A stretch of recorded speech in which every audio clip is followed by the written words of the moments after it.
PTI का आज इस्लामाबाद में होने वाला जलसा मुलतवी। 8 सितंबर को जलसे की इजाजत एनओसी पीटीआई रहनुमाओं के हवाले कर दिया गया।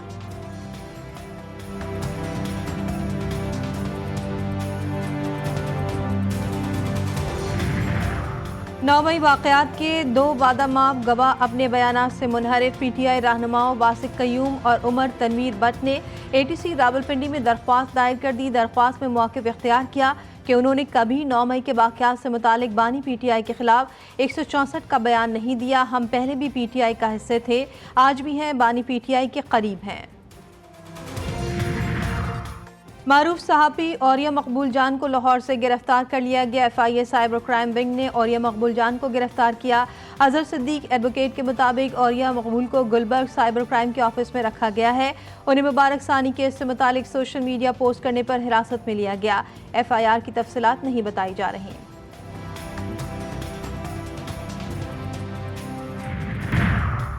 और मुल्क भर में इंटरनेट की बंदिश और फायरवॉल की तनसीब अदालत में चैलेंज। जुडिशल एक्टिज्म पैनल के सरबराह अजहर सिद्दीक एडवोकेट ने लाहौर हाई कोर्ट में दरखास्त दायर की। वफाकी हुकूमत PTA समेत दीगर फरीक इंटरनेट बंद करने का फैसला कलअदम करार दिया जाए। अदालत से दरखास्त में इस्तदा। आज पाकिस्तान को सियासी लिहाज से, आज पाकिस्तान को माशरती लिहाज से अगर किसी एक इंस्ट्रूमेंट ने जोड़ा हुआ है तो वो 1973 का आइन है कि जो दहशतगर्दी थी पाकिस्तान के अंदर, जिसके खात्मे के लिए 70,000 पाकिस्तानियों ने अपनी जानें निछावर की। मुल्क से दहशतगर्दी खत्म करने में पाक फौज और दीगर दिफाई इदारों का कलीदी किरदार है। बदकिस्मती से चंद गलत फैसलों की वजह से दहशतगर्दी दोबारा उभरी। वज़ीर आज़म शहबाज शरीफ का यूथ कन्वेंशन से खिताब।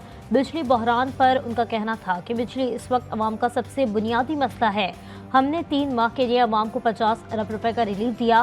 पंजाब हुकूमत ने अपने वसाइल से अवाम को 2 माह का रिलीफ दिया। इस इशू पर सियासत नहीं होनी चाहिए, बाकी सूबे भी इसमें हिस्सा डालें।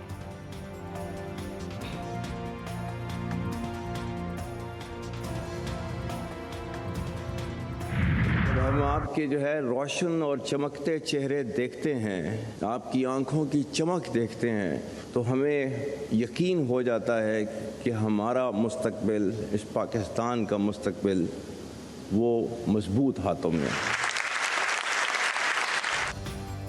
पाकिस्तान का मुस्तकबिल महफूज हाथों में है। मुल्क के डिफॉल्ट का बयानिया बनाने वाले आज कहाँ हैं? हमें उम्मीद का दामन कभी हाथ से नहीं छोड़ना चाहिए। Army chief general Syed Asim Munir का कौमी यूथ कन्वेंशन से खिताब। कहा, आज़ाद रियासत की अहमियत जाननी है तो गजा और कश्मीर के मुसलमानों से पूछें। आज़ाद मुमलिकत में सांस लेने की अहमियत लीबिया, शाम और इराक के लोगों से पूछें। उनका कहना था कि रियासत की जिम्मेदारी है कि अवाम को सोशल मीडिया से पैदा हिजान और फितने की मुज़म्मिरात से दूर रखें।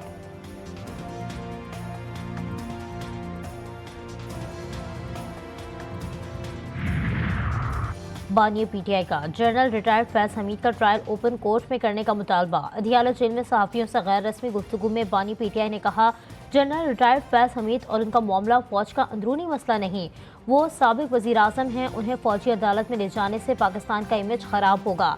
जनरल फैज रिटायरमेंट के बाद ज़ीरो हो गया, उन्हें क्या फ़ायदा देगा कि इससे राबता रखें। 9 मई का मामला नेशनल सिक्योरिटी नहीं, लोकल इशू है। उन्हें इल्म है कि उनकी गिरफ्तारी का हुक्म किसने दिया।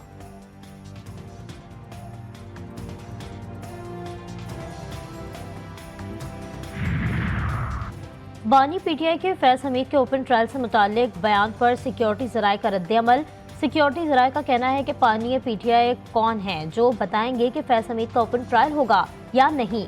बानी PTI का इस मामले में ट्रायल हुआ तो तसल्ली रखें, ओपन ही होगा। पूरी दुनिया को पता चल जाएगा कि बानी PTI क्या करते हैं और क्या कराते रहे।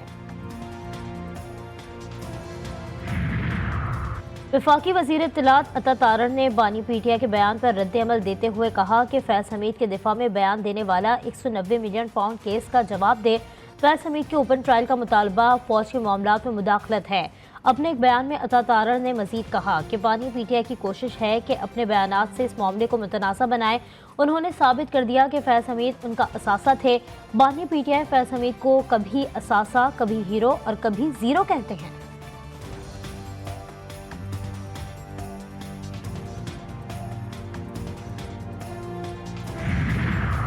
पीपल्स पार्टी का वजीर आजम से नून लीग की दोहरी पॉलिसी पर एहतजाज का फैसला। चेयरमैन बिलावल भुट्टो वजीर आजम से मुलाकात करेंगे।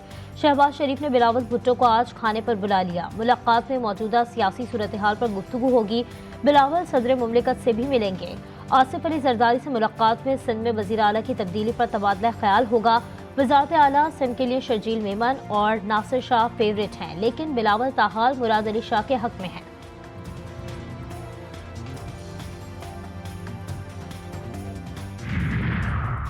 मुन्नार की इमारत गिरा दी जाए। वाइल्ड लाइफ बोर्ड 11 सितंबर को कंट्रोल संभाले। सुप्रीम कोर्ट ने मुन्नार रेस्टोरेंट केस का तफसीली फैसला जारी कर दिया। चीफ जस्टिस काजी फायज ईसा ने इस्लामाबाद हाई कोर्ट के साबिक चीफ जस्टिस अतहर मिनुल्लाह का फैसला बरकरार रखा। फैसले में कहा गया कि नेशनल पार्क में मौजूदा लामुनाताना ग्लोरिया जीन्स का भी कब्जा लिया जाए। पंजाब में बिजली सस्ती, कराची वालों के लिए महंगी कर दी गई। के इलेक्ट्रिक ने फी यूनिट 5 रुपए 76 पैसे इजाफा कर दिया।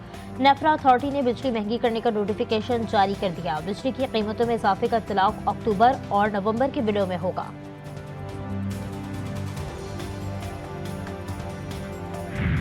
इस वक्त जो थर का टोटल बिजली 3000 मेगावाट के करीब पैदा हो रही है, वो सारी की सारी नेशनल ग्रिड में जाती है और वहाँ से सीधा फैसलाबाद जाती है। आईपीपीएस के साथ तो मुआहदे हुए, अब आई डोंट नो उसको फेडरल गवर्नमेंट कैसे आगे ले जा रही है।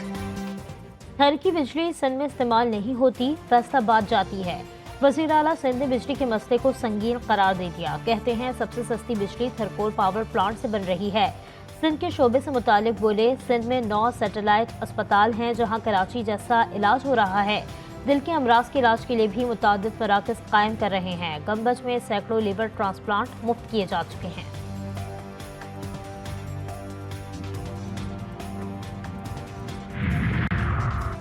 पाकिस्तान टेलीकॉम अथॉरिटी ने मुल्क भर में इंटरनेट की बंदिश और कम स्पीड का मलबा भारत के साइबर हमले पर डाल दिया। लाहौर हाई कोर्ट में इंटरनेट की बंदिश और कम स्पीड के खिलाफ दायर दरख्वास्त पर जवाब में कहा गया है कि ज़ेरे समंदर केबल कटने, वीपीएन के बेतहाशा इस्तेमाल और एक इंटरनेट कंपनी की गलत तरबियत की वजह से भी इंटरनेट की रफ्तार बाअसर और उस पर असर पड़ा है। अदालत ने दरख्वास्त गुजार को दरख्वास्त में तरमीम करके दायर करने की हिदायत कर दी।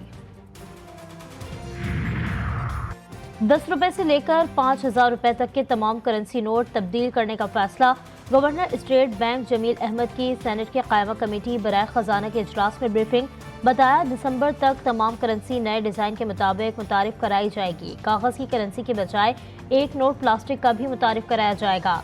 कमेटी रुकन मोहसिन अजीज ने स्मगलिंग की रोकथाम के लिए 5000 का नोट बंद करने की तजवीज़ दे दी।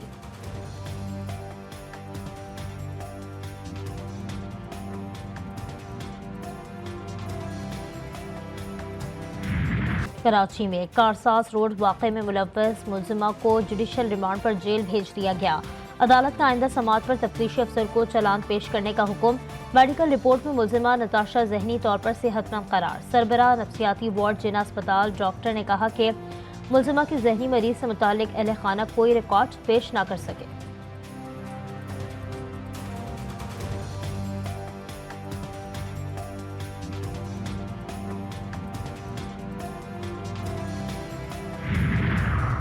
इस्लामाबाद, लाहौर, गुजरात और फैसलाबाद समेत पंजाब के बेशतर अजला में आज मतला अबर आलूद रहने और कहीं कहीं तेज़ बारिश का इम्कान है।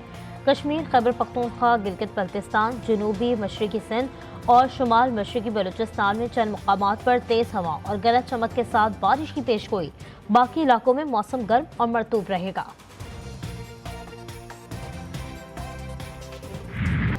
ईरान के शहर यज़्द में पाकिस्तानी ज़ायरीन की बस को खौफनाक हादसा। वज़ारत ख़ारजा ने पाकिस्तानी ज़ायरीन की मालूमात के हवाले से क्राइसिस मैनेजमेंट यूनिट को फ़ाल कर दिया। यूनिट ज़ायरीन के अहल खाना को 24 घंटे मालूमात फराहम करेगा। दफ्तर ख़ारजा ने इस्लामाबाद में फ़ोन नंबर 0519207887 मुशहतर कर दिया गया है। दशीर तफ्तान चेक पॉइंट के करीब हादसा बस के ब्रेक फेल होने से पेश आया। 29 अफराद जाँ बहक और 23 जख्मी हुए। साबिक ईरानी सदर इब्राहिम रईसी के हेलीकॉप्टर हादसे में जाँ बहक होने की तहकीकात मुकम्मल। हादसे की 2 वजूहात का तयन किया गया है। रिपोर्ट के मुताबिक हादसा खराब मौसम और गुंजाइश से ज्यादा 2 अफराद के सवार होने की वजह से पेश आया। हेलीकॉप्टर जायद वजन उठाने के काबिल नहीं था। चीचनिया के दौरे के दौरान रूसी सदर व्लादिमीर पुतिन को कुरान पाक के नादिर नुस्खे का तोहफा। रूसी सदर ने एहतरामन कुरान को चूमा और फिर सीने से भी लगा लिया। वीडियो वायरल हो गई।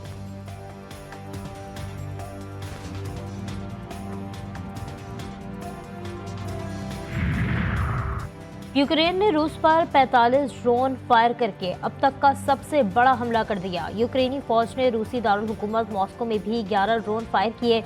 रूसी वजारत दिफा ने यूक्रेनी हमलों की तस्दीक कर दी। रूसी दिफाई निज़ाम ने तमाम ड्रोन नाकाम बना दिए।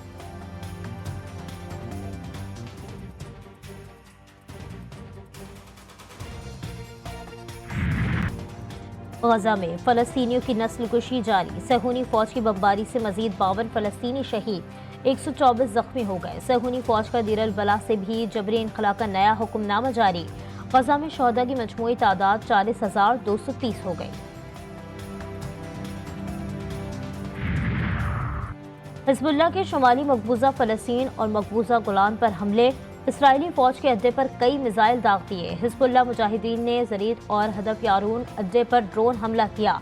इराक की इस्लामी मुजाहिमती तंजीम ने ड्रोन हमले के दौरान मकबूजा इलाक में वाक़ बंदरगाह और एयरबेस के अहम अहदाफ को निशाना बनाया। और रावलपिंडी टेस्ट का आज दूसरा रोज। कौमी टीम 158 रन 4 विकेट से इनिंग्स का आगाज करेगी। पहला रोज साइम अयूब और सऊद शकील ने निस्फ सेंचुरियां स्कोर की। कौमी टीम की 3 विकेटें 16 रन पर गिर गई थी। अब्दुल्ला शफीक 2, शान मसूद 6 और बाबर आजम बगैर कोई रन बनाए आउट हुए। साइम अयूब 56 रन बनाकर पवेलियन लौटे। सऊद शकील 57 और मोहम्मद रिजवान 24 रन बनाकर क्रीज पर मौजूद हैं। बांग्लादेश के सैफुल इस्लाम और हसन महमूद ने 2-2 विकेटें हासिल की।